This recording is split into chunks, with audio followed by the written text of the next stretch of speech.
మాకు ప్రాబ్లం ఏమంటే చిన్న వర్షం పడితే కూడా చెరువుల్లో నీళ్ళు వస్తా ఉన్నాయి. అక్కడ పైన ఒక డ్రైనేజ్ ఉంది. ఆ డ్రైనేజ్ ఎన్నిసార్లు మున్సిపాలిటీ దృష్టికి తీసుకుపోతే కూడా వాళ్ళు వస్తారు, అట్లా ఇట్లా చేస్తారు, వెళ్ళిపోతారు.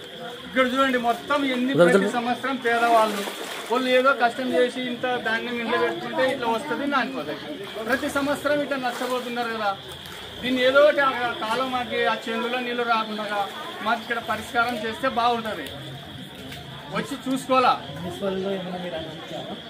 ప్రతి సంవత్సరం వస్తున్నారు, చూస్తున్నారు, చైర్మన్ కి కమిషనర్ చూస్తున్నారు, అందరూ చూస్తున్నారు. ప్రతి సంవత్సరం వచ్చి చూస్తారు ఒక దాన్ని కొంచెం అట్లా చేస్తారు, వెళ్ళిపోతారు.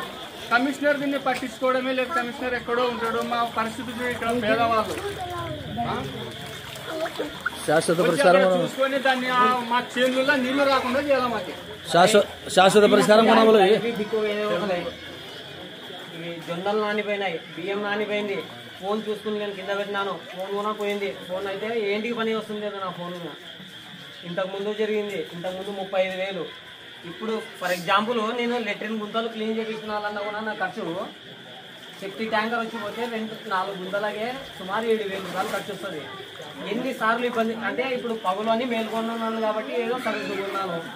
రాత్రి నిద్రపోయినప్పుడు ఈ నీళ్ళు వస్తే నేను ఎక్కడికి పోవాలా? ఇప్పటికైతే బాగుంది. నాకు ఏదో దేవుని దయ వల్ల పగులు వచ్చినాయి కాబట్టి ఏదో ధాన్యాలు పక్కన ఇంట్లోనో యాన్లో పెట్టి సరి చేసుకున్నాను. ఒకవేళ రాత్రి పండుకున్నప్పుడు ఇట్లా నీళ్ళు వస్తే నా పరిస్థితి ఏమే. ఈ రోజుది కాదు, ఇప్పుడు 4 సార్లు ఇప్పటికి ఇట్లా నీళ్ళు రాబట్టి 4 సార్లే.